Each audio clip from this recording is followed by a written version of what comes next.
The day I found out my daughter had already talked to a real estate attorney about co-ownership options for my house, she was standing in my kitchen feeding Tinkerbell a piece of my prosciutto and explaining to me that my command voice was a form of auditory violence. I stood very still in the doorway and thought, Frank, you would not believe what your daughter has become. And then I thought, you have exactly 4 weeks to fix this before she files paperwork. But I'm getting ahead of myself. Let me tell you who I am first, because it matters. I am Margaret Elaine Dabrowski. For 32 years, I trained police dogs for the Detroit Metro Police Department. Before that, I was a dog handler in the Army. I have worked with German Shepherds who could track a fugitive through a sewage plant, Belgian Malinois who dismantled drug operations worth millions, and one particularly brilliant Labrador named Captain, who found a missing child in 12 minutes flat on a night so cold the officers could barely hold their flashlights. I know what discipline is. I know it is not cruelty. I know it is the most reliable form of love there is, because it shows up even when it's inconvenient, and it tells the truth even when the truth is uncomfortable. And it does not feed a poodle prosciutto off the counter and call it emotional attunement. I bought my house in Westbrook in 1997 with my pension, a VA loan, and $20,000 I had saved over 15 years of not buying things I did not need. 4 bedrooms, wraparound porch, a yard big enough to run training drills. The house smells like coffee in the morning and pine cleaner in the afternoon. Every photograph on the mantle is level. I am aware that this makes me sound rigid. Celeste has been telling me I sound rigid since she was 14 and discovered the word in a therapy workbook. What I actually sound like is someone who has never once woken up at 3 in the morning wondering where she put her keys. My husband Frank died 11 years ago. Cardiac arrest. Quick, the way he would have chosen. I cried for 3 days, took a week off, planted a rose bush in the backyard with his ashes mixed into the soil, and went back to training dogs because the dogs had schedules, and schedules are a form of love that doesn't require anyone to discuss their feelings. Celeste said I never processed my grief. I processed it every morning for 2 years, standing next to that rose bush with my coffee, telling Frank about whatever ridiculous thing was happening at the precinct. That is processing. That is just processing quietly, which Celeste has always considered a character defect. I remember the last Christmas before Frank died, the 3 of us around that kitchen table.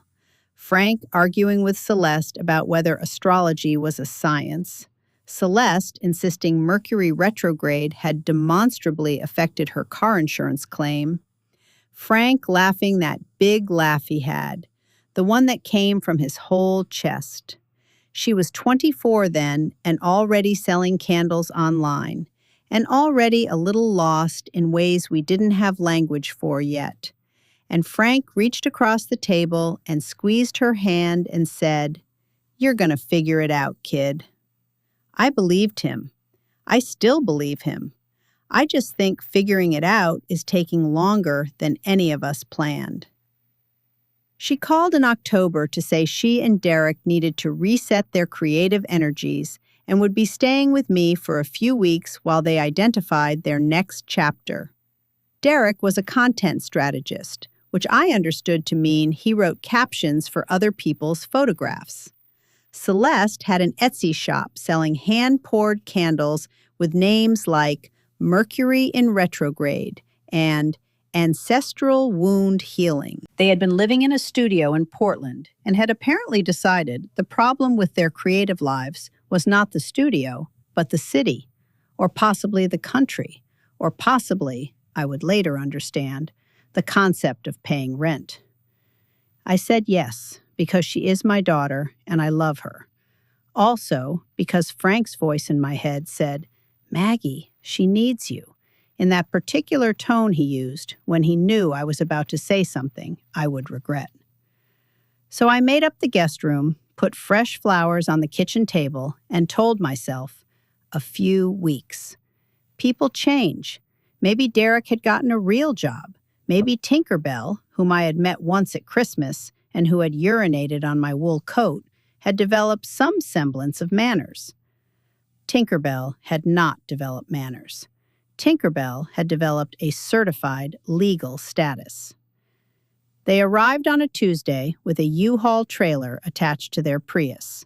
While Derek made 14 trips hauling in what appeared to be the entire inventory of a restoration hardware outlet, plus several grow lights for reasons I chose not to investigate, Celeste sat me down at my own kitchen table and slid a laminated printout across to me like she was serving a legal document. 17 bullet points. The relevant ones: Tinkerbell was an emotional support animal certified under the Fair Housing Act. He was not to be given commands, corrected, redirected, or spoken to in a directive tone. He was to have access to all furniture, including the kitchen table, because, and I am quoting directly, he identifies table surfaces as his regulated emotional anchor point. I was not to use my command voice in his presence, as it constituted auditory aggression. If I had concerns about his behavior, I was to address them to Celeste in writing so she could process them through a trauma-informed lens. I folded the laminated sheet in half and set it on the table. "He's a poodle," I said. "He's a certified ESA with documented anxiety," Celeste said in the tone she uses when she is being very patient with someone being very slow. "Every dog has anxiety if you never teach it anything," I said. Derek appeared in the doorway holding a bag of artisanal dog food that cost more per pound than my first car payment. "Margaret, I think what Celeste is trying to say is that we've done a lot of work around Tinkerbell's nervous system, and we'd really appreciate if you could honor that work." I looked at the artisanal dog food. I looked at Tinkerbell, sitting on my kitchen table, with the particular expression of an animal who has never been told to get off a kitchen table and is therefore constitutionally unprepared for the concept. Something settled in my chest. Not anger. I know how to set anger on a shelf. It was something quieter. A door closing. Another one somewhere opening. "Of course," I said. "I'll honor it." I gave it 3 weeks. 3 full, honest weeks. And what I got in return was a Monday morning when I walked into my kitchen at 6 a.m. and found Tinkerbell standing in the center of my kitchen island. Not the table, the island, the one with the butcher block top I had saved 2 years to install, eating an entire stick of my unsalted butter. "Off," I said. "Off." Tinkerbell sneezed, spraying butter across my backsplash, and continued. Celeste appeared in the doorway in her silk pajamas. "Oh, sweetheart, are you stress-eating again? We talked about this." "He's eating my butter," I said. "He's self-regulating," Celeste said. I put my coffee cup down on the counter very carefully. "Celeste, he is standing on my butcher block, eating a full stick of butter at 6 in the morning. Mom, his therapist said he goes to elevated surfaces when he's dysregulated. If you use your command voice right now, you're going to undo 6 months of progress. And the way you said off just now, twice, I could feel the aggression from the doorway. Think about how Tinkerbell felt. I want to tell you about a thing I used to feel in the field. When a situation changed and I realized the approach I'd been using was no longer the right one. Not panic, not anger, just a very clean, very quiet recalibration. Standing in my kitchen that morning, watching my daughter worry about her poodle's feelings while he ate my butter, I felt that thing. I also felt something else, something that took me another 2 days to fully identify. The feeling of understanding that someone has been mistaking your patience for weakness and deciding, very calmly, to correct that misunderstanding. The real threat revealed. Because here is the thing Celeste had not considered. She had moved into my house, bought with my money, paid off with my pension, deeded solely in my name. And she had walked in with her laminated sheet and her directive tone and her poodle's certified legal status, and she had assumed, because I had been patient, because I had been quiet, that I was someone who could be managed. She was about to find out what 32 years of managing things actually looks like. The moment everything changed. I should tell you about the attorney's card, because that was the real moment, not the butter. 3 weeks in, I came downstairs on a Thursday morning and found Derek on his laptop in Frank's armchair, and Celeste was at the kitchen table with a card she had laid in front of her like she was steeling herself to pick it up. She didn't see me on the stairs. I heard her say to Derek quietly, "Kaplan said it's straightforward if she's willing. And if she's not willing, he said there are other options." Derek said, "Is she going to be willing?" And Celeste was quiet for a long moment, and then she said, "She doesn't really have a choice, does she? She can't maintain this place alone." I stood on the stairs for a moment. The coffee maker was finishing its cycle. Tinkerbell was on the table. I thought about the deed to this house, which was in a fireproof box in my bedroom closet, which had only my name on it, which had always had only my name on it. I thought about Captain, finding that child in 12 minutes, not because he was the biggest dog or the fastest dog, but because he had been trained to know exactly what to do and trusted completely to do it. She can't maintain this place alone. I stood there and I let that sentence do what it needed to do, which was make me angry. And then I let the anger do what it needed to do, which was clarify. And then I went back upstairs, very quietly, and I called my neighbor, Bill Kostecki, who had a hobby farm out on Route 9 and a Nubian goat named Henry, who needed somewhere to stay while Bill went to his daughter's wedding in Phoenix on Saturday. Bill was leaving Saturday. That gave me 2 days to prepare. The attorney's card on Celeste's table was from Kaplan and Associates, estate planning and property law. I knew Celeste couldn't do anything without my signature, that I had time. But I also knew that the longer I was patient and quiet, the more convinced she would become that patient and quiet was all I was. I had 4 weeks before Bill came back from Phoenix and needed Henry home. 4 weeks to make a point I had apparently never made clearly enough in 32 years of being Celeste's mother. I spent Friday at the FedEx on Maple Street. I am not going to tell you everything I printed and laminated at that FedEx. I will tell you it took 2 hours and $40 and the very professional assistance of a young man named Marcus, who did not ask a single question, which I respected enormously. I did not sleep well that Friday night. At 3 a.m, I was sitting at the kitchen table with cold coffee, and the house was very quiet. Just the refrigerator and the clock Frank had bought at a garage sale 30 years ago that I had been meaning to replace and never would. I looked at the fireproof box on the table in front of me. The deed, my will, Frank's death certificate, every document that constituted my life reduced to a stack of papers in a metal box. I thought about what Celeste had said on those stairs. She can't maintain this place alone. I thought, she is not wrong that I am alone. She is completely wrong about what that means. Being alone and being helpless are not the same thing.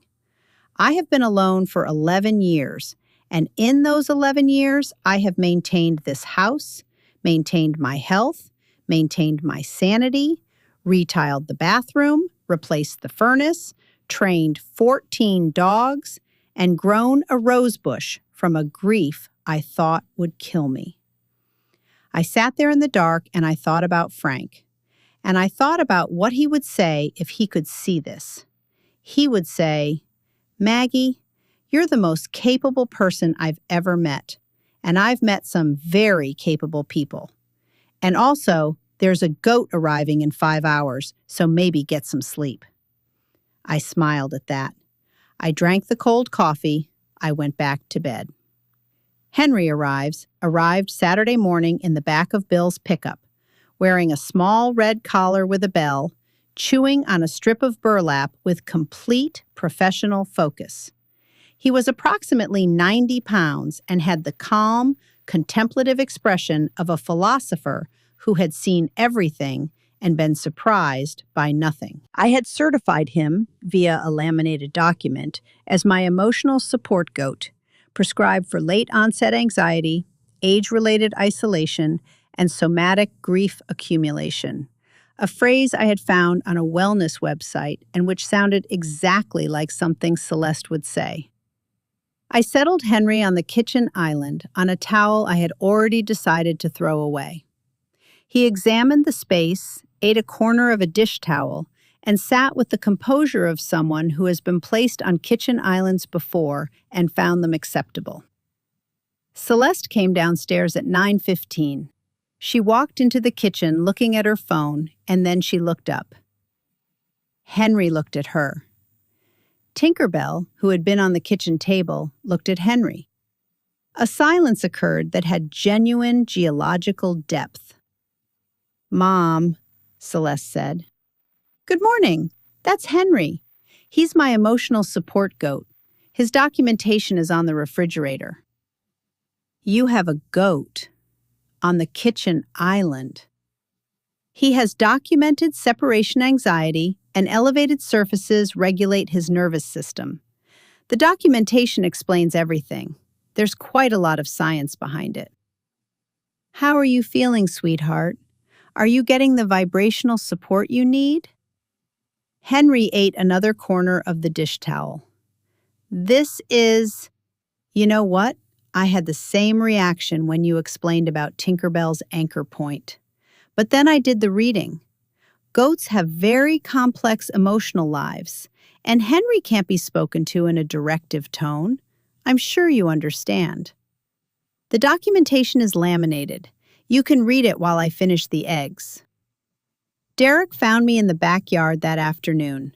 He had the posture of a man who had rehearsed something. He stood at a careful distance from Henry, who was grazing near the fence, and crossed his arms.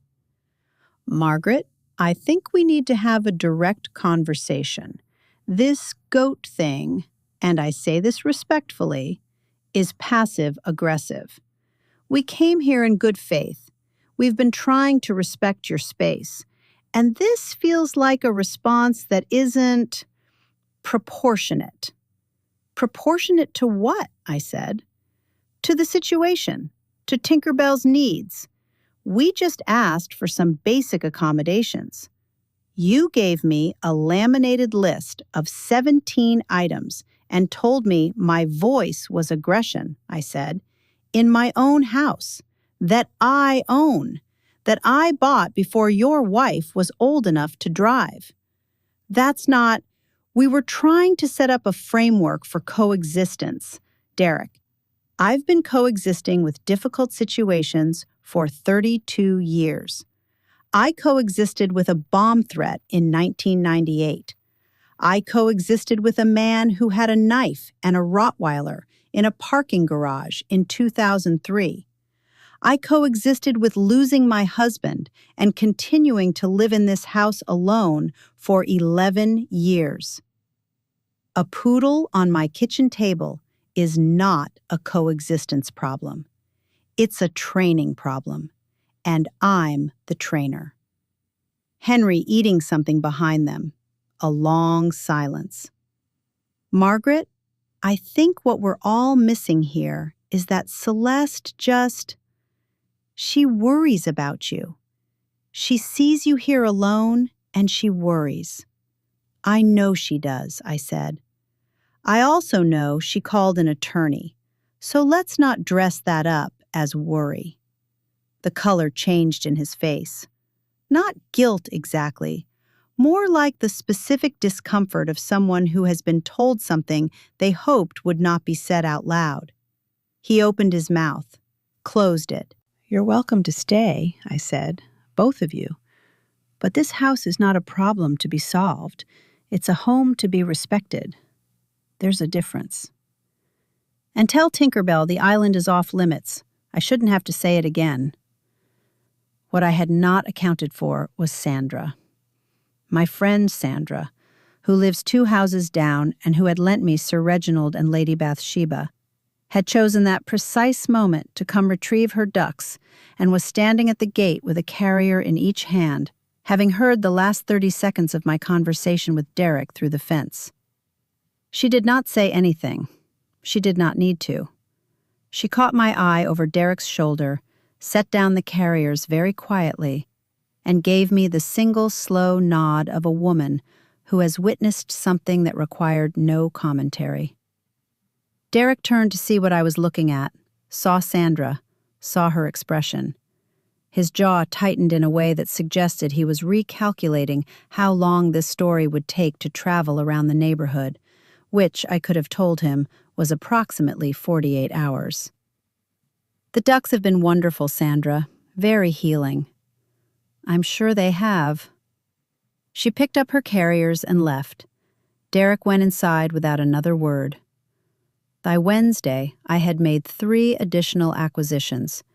From the feed store on County Road 4, I had rented, yes, rented, they absolutely do this, a pair of Nigerian dwarf goats named Aristotle and Clementine, certified for empathic resonance therapy and co-regulation through caprine presence. From my friend Sandra, I had borrowed 2 Pekin ducks named Sir Reginald and Lady Bathsheba, documented for aquatic energy emotional anchoring. And from the internet at 11 o'clock Tuesday night, I had ordered 4 Bluetooth speakers that could be grouped and scheduled. The Sonic Healing Protocol. At 15-minute intervals throughout the day, the speakers, living room, hallway, kitchen, foot of the guest room stairs, played at robust volume a 30-second audio track assembled from a free sound effects website. In sequence, sustained donkey bray, rooster crow, 2 cows lowing, enthusiastic goose honking. I had titled the playlist, My Healing Frequencies. What therapist? Celeste demanded when I explained Dr. Kowalski's recommendation. She's very holistic. Mom, this is insane. Celeste, I need you to consider whether your resistance to my healing journey might be rooted in some unexamined beliefs about whose emotional needs in this household are valid. I want to be clear that Celeste did not give up after one exchange about Dr. Kowalski. She worked through her entire repertoire, and I watched it happen with the detached professional interest of someone who has seen a lot of repertoires.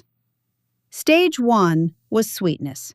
She brought me coffee in the armchair. She asked about my knee. She said, very gently, that she had been thinking about what I said, and she really wanted to understand where I was coming from. Mom, I just want us to connect. Can we put the aside for a moment and just talk? Of course, I said. How's the candle business? She answered, carefully, for 4 minutes, and then circled back. I just think if we could agree on some boundaries around the animals. Henry has documentation, sweetheart. You've read the documentation. Then came stage 2, which was pressure. Derek came with her this time, a united front, both of them standing in the kitchen while I made dinner. Margaret, this has gone on long enough. We're asking you, seriously, to return the animals and stop the speakers. We're not asking as house guests. We're asking as family. I kept chopping vegetables. The speakers are on a 15-minute cycle. Next one's in about 4 minutes. We're being serious. So am I. Stage 3 was tears. Celeste, alone, Sunday morning, sitting at the kitchen table when I came down. Real tears, not performed ones. I could tell the difference. I had watched her cry since she was 3 days old. I don't know how to do this with you. I never know how to do this with you. You're so... So what? Closed. You're so closed. And I just wanted to help, and now there's a llama coming on Sunday, and I don't know how we got here. I put the coffee down in front of her. I sat across from her. We got here because you called an attorney instead of calling me. That's how we got here. She wiped her eyes.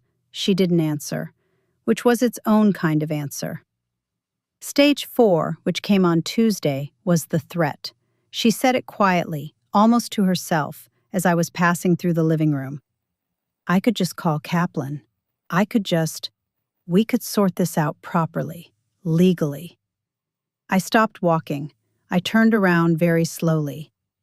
Celeste, look at me. She looked up. Call him. A silence. I have the deed. I have the title. I have 32 years of employment records, a VA loan paid off in 2009, and a lawyer whose number I have had since 1994. Call Kaplan. See what he tells you. I turned and walked out of the room. Behind me, I heard nothing. Not a word.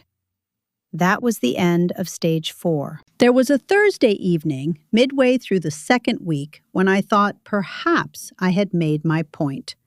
Celeste came into the kitchen while I was making dinner, just the two of us, and she sat down at the table, and for a few minutes we talked the way we used to talk, before the laminated sheet, maybe before Frank died.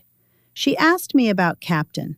I told her the 12-minute story, and she listened the way she listened as a child, leaning forward slightly, and when I finished, she was quiet, and then she said, I think I forgot who you were for a while.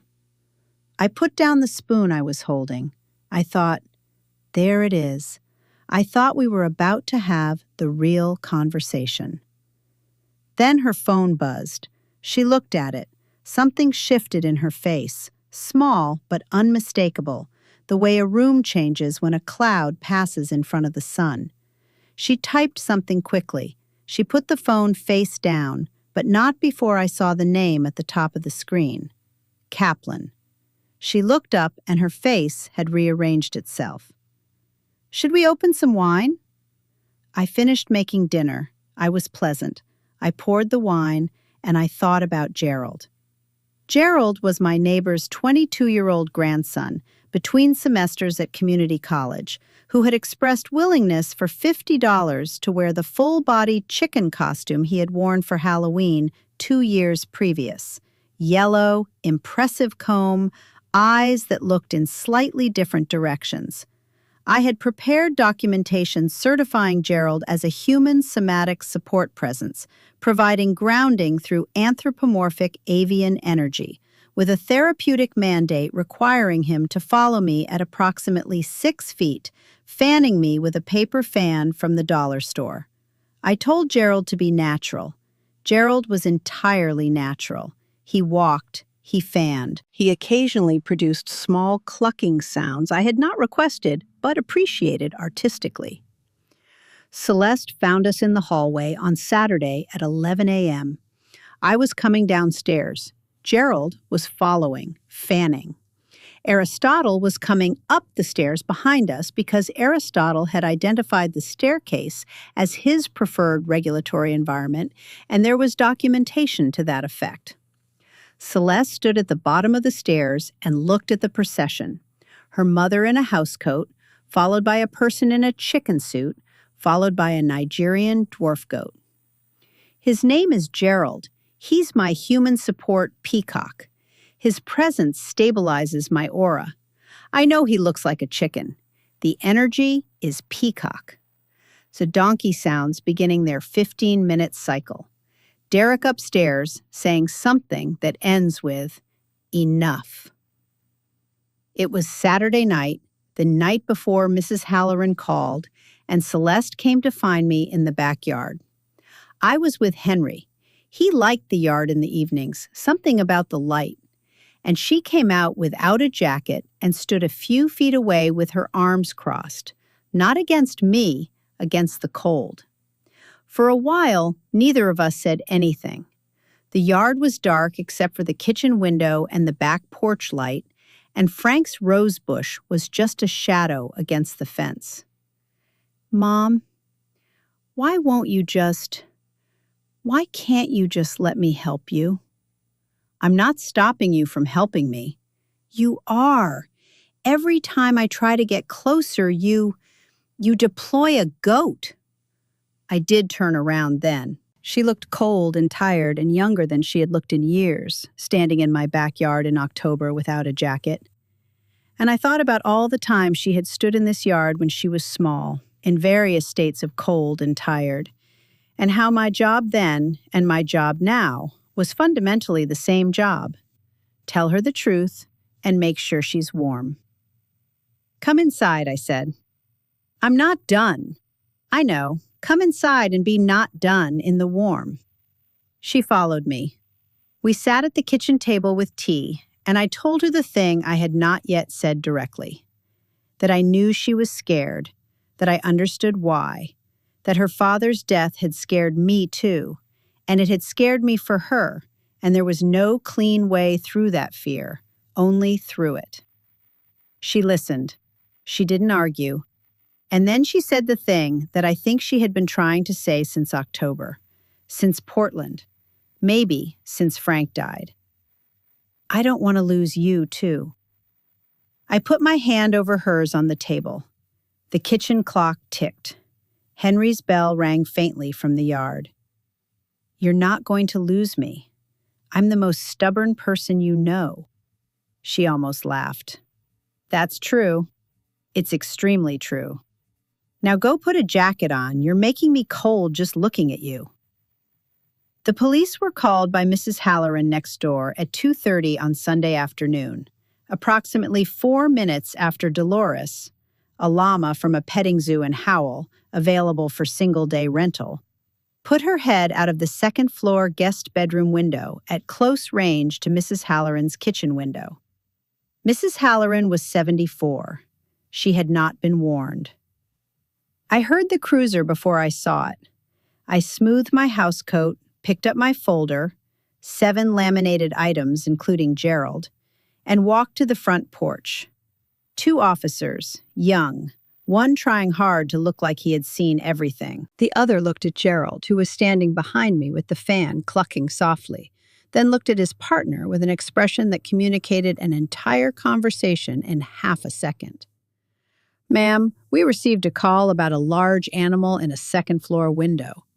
That's Dolores. She's my emotional support llama. Documentation is on file. She was placed in the second guest bedroom for elevated atmospheric presence therapy. Window access was self-selected. Under the ADA, support animals are permitted to self-regulate their spatial requirements as long as no harm is being done to the property. Officers, please, this is completely out of control. There are animals everywhere. There's a person in a chicken suit. Farm sounds every 15 minutes. My dog is traumatized.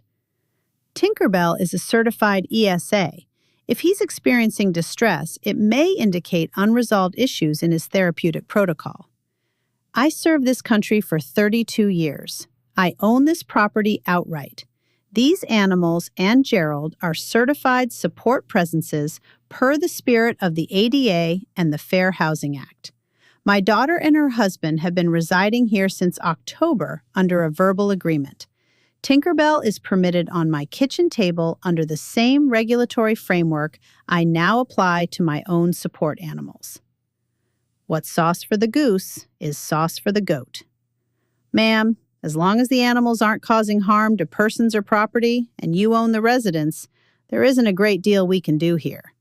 If there's a dispute about living arrangements in a private residence, that's a civil matter. Is the llama secured? Dolores is contained in a lined room on the second floor. She has hay, water, and an adequate view. She selected the window access herself. "Good day, ma'am."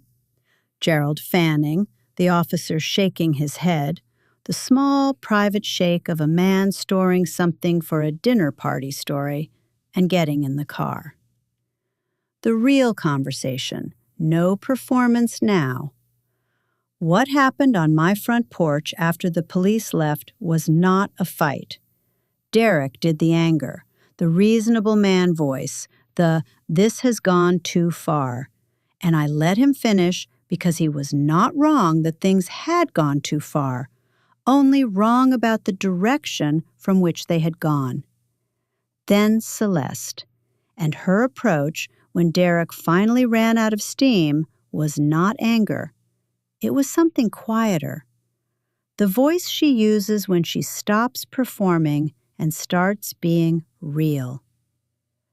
"Mom, the attorney, I need to explain." "So you don't need to explain it. I heard you on the stairs 3 weeks ago. She can't maintain this place alone." The silence of someone realizing the conversation they thought was private was never private. Her voice, stripped down, ashamed. "I was scared for you. You're alone here. The house is..." "But house is mine, Celeste. I put 32 years into this country, then 30 more into raising you and keeping this house and keeping myself together after your father died, and I did all of it well, and I am still doing it well, and the idea that you were going to an attorney behind my back because you decided I couldn't manage my own property is not something I can let stand. Not because I'm angry, because if I let it stand, I'm lying to you, and I don't lie to the people I love." Her processing that, then quieter. "I also think that if I had simply told you this over dinner, you would have reassured me and gone back to the attorney. So I made it impossible for you to ignore." I used the goat. Something shifted in Celeste's face. A pressure releasing. She made a sound that was not quite a laugh and not quite a sob. "A goat, Mom. A goat on the kitchen island. Henry was very professional about it." And then she cried. Not performance crying, the real kind. I did not hand her a tissue or say it would be fine. I just waited, the way you wait when something real is happening, which is the only dignified way to wait. The rest of the conversation, long and honest. I am not going to tell you the conversation that followed was easy or short. It wasn't.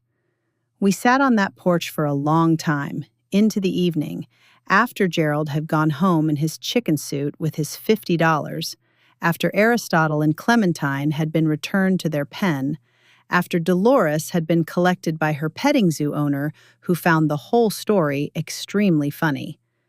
Derek brought out 3 glasses of wine without being asked, the most useful thing he had done in 3 weeks, and then had the good sense to go inside.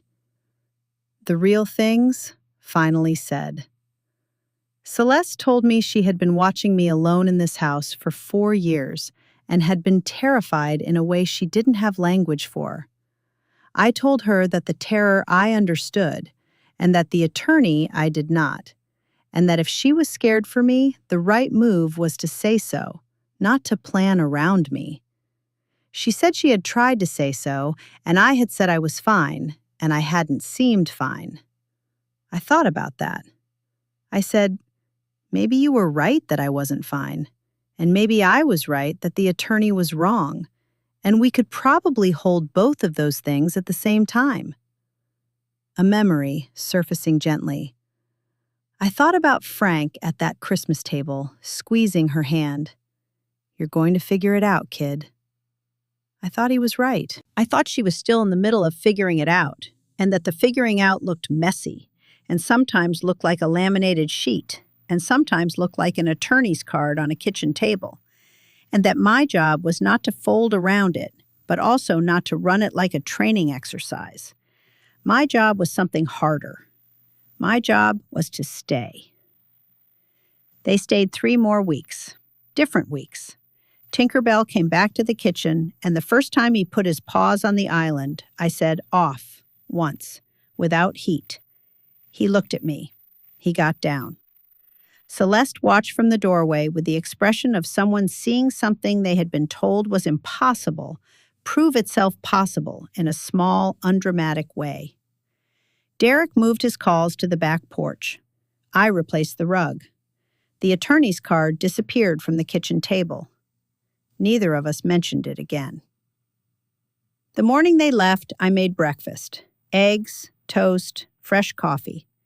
Celeste sat across from me at the kitchen table, clean, functional, no animals on it, and drank her coffee and looked at me the way she sometimes did when she was small, before she learned to be careful around me. "I'm sorry for the laminated sheet and for Kaplan. I'm sorry for the llama. Mrs. Halloran is still not speaking to me." She laughed. The laugh I remembered from when she was 8, before she learned careful. I had not known until that moment quite how much I had missed it. Gerald was the best part. Gerald was a professional. I left him a 5-star review on the neighborhood app. They loaded the Prius. Derek shook my hand, plain, no ceremony, which I respected far more than the 2-handed cupped thing he had been doing. Tinkerbell sat in the back seat in his sleep mask. Celeste hugged me on the porch and held on a beat longer than usual. I held on too. Some things you can say with a goat on a kitchen island, and some things you can only say like this, quiet and close, before someone drives away. I watched the Prius until it turned the corner. The street went quiet. A neighbor's dog barked once and stopped. I stood on the porch for a moment longer than I needed to, just standing, the way you stand when something has ended and you are taking stock of what is left. The house was still there. The rose bush was still there. I was still there. These felt in that moment like sufficient facts. The house was quiet in a way it had not been quiet for 2 months. The real quiet. Not the held breath quiet of low-grade warfare, not the silence of 2 people in separate rooms actively not speaking, but my quiet, the one I had built over 11 years and which fit me the way the house fit me, exactly. I made tea I didn't need and sat in Frank's armchair, my armchair now, finally mine again, without Derek's strategy calls rattling through it, and did nothing for 20 minutes. Just sat. Just breathed. Sir Reginald and Lady Bathsheba were gone. Aristotle and Clementine were gone. Henry was home with Bill. Gerald had left a 5-star review response on the neighborhood app that said simply, "Margaret is a visionary. Would fan again." I had laughed at that alone in my kitchen at 10 o'clock at night, which is one of the better ways to laugh. Sandra called a week later and asked me to come for dinner, which meant she wanted to talk, which meant the story had indeed traveled around the neighborhood and she wanted a full accounting. I told her everything over her kitchen table, the laminated sheet, the butter, the attorney's card on the stairs, Henry, Gerald, Dolores in the window, the police, the conversation on the porch. Sandra listened without interrupting, which is not her natural state, which told me she found it genuinely absorbing. When I finished, she was quiet for a moment, and then she said, "You know what I think? I think Celeste is going to be fine. I think she got scared, and she handled it badly, and she knows it. And I think you scared her right back into sense, which is probably the only thing that was going to work." I thought about that. Frank always said I was better with correction than comfort. Frank was right. He usually was. Celeste called in November about Thanksgiving. Her voice had the careful quality of someone who has rehearsed an opening sentence and is hoping it lands right. "I thought maybe I could come. Just me. Derek's going to his parents, if you want." I said yes before she finished the sentence, which surprised her. I could hear it in the half-second pause before she said, "Okay." She arrived on Wednesday afternoon with a bottle of wine and no laminated documents and Tinkerbell in a carrier. And before she even took her coat off, she looked at me and said, "I've called Kaplan and told him we wouldn't be needing his services. I should have said that sooner." "Yes," I said, "you should have." "Thank you," she nodded. We made pie. Tinkerbell sat on the kitchen floor, which is where dogs sit, and did not seem to find this oppressive in any way that I could detect. At dinner, Celeste asked me about Captain again. She always came back to Captain. And I told her about the night we found the little girl. And Celeste listened the way she had listened as a child. And at some point, I realized we had been talking for 3 hours, and the wine was gone, and it was almost midnight, and neither of us had noticed. I put the cup in the sink the morning after Thanksgiving and stood at the kitchen window looking out at Frank's rose bush. Dormant. Back in April, the way it always was, because some things you plant properly and then they just know what to do. I thought about what Celeste had said on the stairs 2 months ago. She can't maintain this place alone. And I thought about last night, the two of us at this table until midnight, talking the way we used to talk before we forgot how. I thought, she was not wrong that I am alone. She was wrong about what that means. I went to find my pruning shears. The rose bush needed work, and I had learned, sometime in the past 2 months, to stop putting off the things that needed doing. Frank always said I was better with growing things than I gave myself credit for. Standing in the backyard with the cold air on my face and the quiet house behind me and the shears in my hand, I was certain, finally, completely certain, that he was right.